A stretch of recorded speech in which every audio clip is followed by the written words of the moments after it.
Hello there, folks. Hello, hello. My name is TinyTim78. I'm here to do some retro here. We have Manic Miner for you. With me, I have Mr. Worm himself, Ruffled Bricks. Hello, I've looked at this game. Yes, he has indeed. Well, he's actually an expert. He just doesn't run it anymore. He prefers to play with his worms. So, I was anyway. the original world record holder back in 1982. Oh, yes, indeed. Before we start, Hallie, do you want to join us? Join you? Yes, Sure. please feel free. Well, I can read a donation real quick because while we were waiting to get set up here, we got a $200 donation from David67. And the comment simply says, "Let's beat Alzheimer's." I could not agree more. That is exactly why we're here. And with that, Tim, you're welcome to take it back. Okay, here we go. Right, I'm going to get started shortly. So I will, Ruffled Bricks will press the button. Oh, yeah. And we'll get started in 3, 2, 1, go!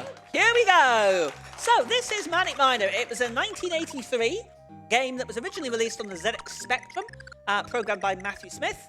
And this is the 2004 version by Andy Noble. And would you like to explain the premise of the game here, please, Ruffled Bricks? Yeah, you play a miner. That's all you need to know. Very That's succinct. pretty much the entire... Yep. You've fallen into a bunch of caverns. They have some jewels in them that you can rob. You need to get all of the treasures from every level to open the waffle-looking gate there at the bottom right-hand corner. It's a different design of gate on every level. But yeah, that's the central cavern out of the way. Now we're on to the cold room. This one, as you can see, introduces the concept of penguins into the mix. You will not see them again. All of the enemies in this game are specific to each level that they were, with, I think, 1 or 2 exceptions in this one. And Tim there doing a nice little shortcut where even though you would normally lose a life by falling that far, because the gate is live there after collecting all the treasure, you can just fall straight down into the gate. A couple of levels, I think, I can use that mechanic. This is the menagerie. So I keep calling it the mezzanine because there's a big crumbling mezzanine up here that's being guarded by flamingos. This is the hardest part of this level, so you need to kind of get the cycle right there so that you can run straight across and grab those keys. Occasionally you can jump up and down on the spot in order to preserve yourself, but Tim didn't need to there. We got the timing perfect. Now, this, despite what Tim will tell you, is the hardest level in the game. Ruffled Bricks' favourite level. Yes, those seals down there in the bottom left-hand corner look harmless, but in actual fact, the balls that they are spinning on their nose there create an invisible tornado that certain runners, mentioning no names, will find themselves knocked off a very easy jump and losing a life in a race at a previous marathon with Tiny Tim. Now, this is Eugene's lair. This is, I'd say, probably the first real tough level in the game. That's Eugene in the middle there with the glasses. And there are his toilets over to the left as well. Ooh, don't land in the toilet. Yes, There we go. Exactly. You do not want to get your feet wet in Eugene's lair. The items that we're collecting here are actually confirmed by Matthew Smith to be Eugene's stacks of credit cards, which he's just left strewn around his lair. And Tim's getting these last items in a specific order because once he grabs the last stack of credit cards, Eugene is going to flash in a... Watch out for flashing Eugene. Yeah, not quite like that. And he will head down to try and block off the exit. So Tim gets the items nearest to the exit there so that he can go straight down into the processing plant. This is not Pac-Man, who you can see in here. If you add some pistons underneath him, it makes him legally distinguishable. Although on the bug bite version on the Spectrum, the little plant over here is actually replaced with a Pac-Man style ghost. Just to really give the game away. Tim taking the clockwise route around here, which is slightly safer than the anti-clockwise route. And then this jump here is pixel perfect on the ZX Spectrum, but on the PC version, there's a little more leeway to it. Going into the vat now with these strange little kangaroo unicorn things. Listen, say what you see, Tim.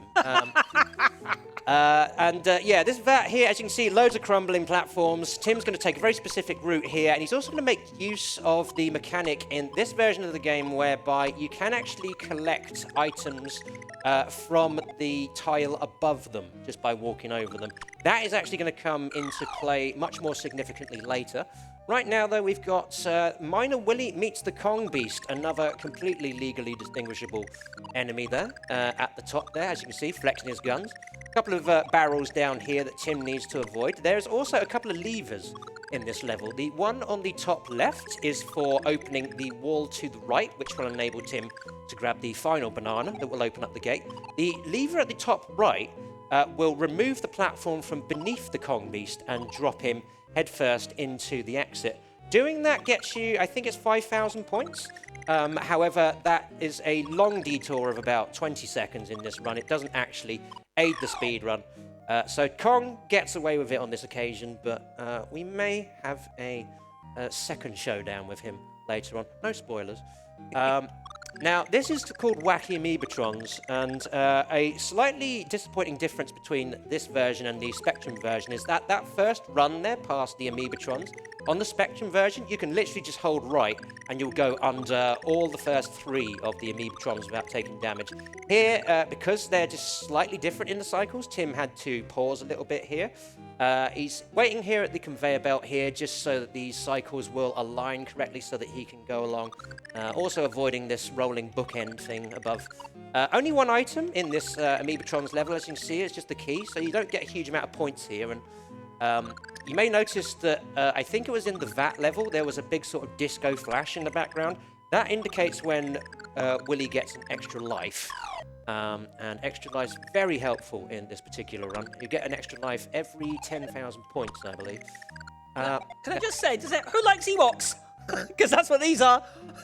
Yeah, it's basically just Miner Willy's sprite with the head on back to front. Nobody likes Ewoks. Yeah, wrong audience. Yeah, indeed. But yeah, this is the Endorian Forest. Again, Matthew Smith just tempting those lawsuits for dear life. I think he did have to change the designs on this, didn't he, at some point? I'm not sure. It wouldn't surprise me. Yeah. What I always like to say about Matthew Smith, and I apologise, Matthew, if you're watching. I'm sure you're not. But I always used to say that he used to, when he came up, he was 17 years old when he created this in 1983, and I always like to say that he must have had the aid of lots of illicit substances when creating this game, because there is some very interesting things in here. Toilets. Or maybe, like me, he just worked in a call centre, and, this is where he got the inspiration for these levels from. Possible. This is what all the call centres I worked in look like. Attack of the Mutant Telephones. This is one of my favourite levels, actually. A little bit of a tricky one to do. You take a anti-clockwise route around it for the most optimum route, which Tim has taken here, and then Tim having to jump on the spot there in order to avoid that robot there, and then jumping up to the right. Look who's back! Back again. It's Return of the Alien Kong Beast, and this time it's personal. The premise is pretty much the same, so once again, Tim is going to hit that switch in the top left there to open up the wall. Once the wall is open, he's now going to sneak past this yellow barrel at the bottom and go along the conveyor belt here, grab this banana, jump up through the conveyor belt, and you'll notice this time the switch to dunk the Kong Beast is pretty easy to get. We don't have to go out of our way to this. So, Tim, are you feeling like dunking the Kong Beast? I'm going to dunk the Kong Beast. He's going to dunk the Kong Beast, everyone. While I dunk the Kong Beast, let's get some donations. Awesome. We're getting so much love for you and your run here, Tim, from people both in the audience, in the chat, and in the Richard Play Stuff case, even from work. Richard Play Stuff has donated $7 saying, couldn't miss this run. Watching this at another boring day at work, so can't log into chat, but much love to Tiny Tim, one of the nicest people I've met through this hobby. Good luck on the run, and I know you're going to smash it. Much love to everyone involved at ESA. Cheers, folks. Thank you, Richard. And we also have Big the Daves with $10 saying everyone loves In the Hall of the Mountain King in B minor. Cheers, Dave. Thank you for the donation. Do we have time for more? Go for it. Yeah, right. go for it. Google Cheese has donated $5 saying, Yo, Tim, good luck on the run. I have to pass on a message from Eugene who says, get out of my lair. I did. And then we have HUD601 with $10 saying, here's $10 for the amazing Tiny Tim and his ability to make this game look far too easy. I'll donate another $10 if Ruffled Bricks tells a non-rude joke that makes me laugh. Oh, there's a challenge. Is there a time span on that? By the end of the run. Okay, cool. A non-rude joke. Okay. Might be a challenge. What's the fastest cake in the world? Scone! Right. That looks like a laugh. I think you got him. This is the bank.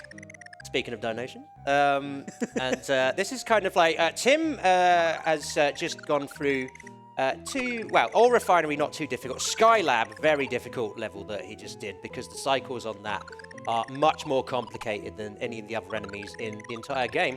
So Matthew Smith put in this nice little sort of chill out zone level here. Yes, this is pretty much the easiest level in the second half of the run. Next, we've got the 16th cavern, so named because it's a cavern. This one here is pretty linear. Tim is going to take the anti-clockwise route here because it's the only way you can go around this level. Something to note, by the way, you'll notice there is an item underneath the exit there. If you get that item before... Oh, that's unfortunate. Nasty fall there, but that's okay. We've still got 4 lives, I believe. One of them is invisible. But yeah, so if you grab that item that's underneath the exit before you have grabbed all the other items, then you actually... it's not quite a soft lock, but you do have to wait until Willy runs out of air before you can reattempt the level because you're effectively stuck down that pit. So Tim is going to get the top left item before he drops down there. You'll notice what Tim does sometimes is he sets up a jump by jumping on the spot. This is because you basically queue up the exact pixel that you want to do a jump from by basically just doing a vertical jump and then holding the direction you want to go in. Now, this is a very tough level, this one. This is called the warehouse. As you can see, it is entirely made of collapsing ground. And you've got these spinning pallet things here that Tim is trying to avoid here. He needs to grab the keys, and he's going to do a specific route around here in order to be able to get it. And we might be in a bit of trouble here. But, come on, Gab, can we get some hype in the room, yeah? That's it. Ooh. That's it. And there's the hype for the booth. There we go. Warehouse is a very tough room, everyone. But round of applause for Tim. Sorry about that, folks. That's very disappointing. It's the first time I've really failed that. It's bizarre, and I said this to Ruffle Bricks before coming on. I did a practice run of this earlier on and did it deathless. Yeah, never do a deathless run so before a marathon. Completely deathless, and then the warehouse completely and utterly kills me. So, hey, it is what it is. Right, thank you very much for ESA for having me. Thank you for Ruffle Bricks for the incredible commentary, as usual. I hope you enjoyed. If you enjoy this sort of thing, please feel free to follow me on twitch.tv/TinyTim78. I do all sorts of retro stuff, all sorts of game playing, mainly casual stuff. I do a little bit of speedrunning as well. So if you'd like to come along, please feel free. Tally, do you have anything else for us? I do. I was going to say thank you for going so much below estimates so I can finish off all these donations. We have Argek with $5 saying, here's to Tiny Tim, legendary retro runner manically mining his way to victory. And below estimate. We have Mike with $10 saying, hi Tim, have $5 back, and I'll add another 5 if you're willing to admit the ST was better than the Amiga intact. Never mind, I already know it is, so I just donated $10. We have Morilla182 with $30 saying, 2 of my favorite streamers, Ruffled Bricks and Tiny Tim. Way to go, fellers. Thank you very much. And then HUD601 here admitting defeat with $10 saying, a scone isn't a cake, but I did still laugh. Curse my love for puns. I don't care what you think, Huds. All right, we also got another one here. Yatogami NL with $5 saying, hi there, y'all. We all know Tiny Tim is the GOAT. Sorry, Rekilt. I hope you're not mad at me. All right, that's all I had. Do you have any final words before we pass on to the next runner? Yeah, no, I just want to say thank you so much. I'm very, very sorry about that. That is, again, the first time that's not worked out. But, hey, it is what it is. We're here to have fun. We're here to raise money for charity. Please keep the donations coming in for Alzheimer Fonden. Thank you so much for your generosity. Thank you also for all the support. I've only been in TV for a few years, and every time I'm here, this is my first time on the first big stage on here, and I really appreciate it. Everybody ESA, Ruffle Bricks, everybody supporting me. Thank you so much, everybody at home, everybody donating. Enjoy the rest of the marathon. Keep raising that money. Also, just a quick plug. If you keep a very close eye out, you might see me briefly in a couple more runs coming up. We've got some relays in the rest of the marathon, and you might see me very quickly for a few seconds. And me. So, oh yes, I'm Ruffle Bricks as well. So keep an eye out. Okay, thank you very much indeed. Cheers. Thank you so much.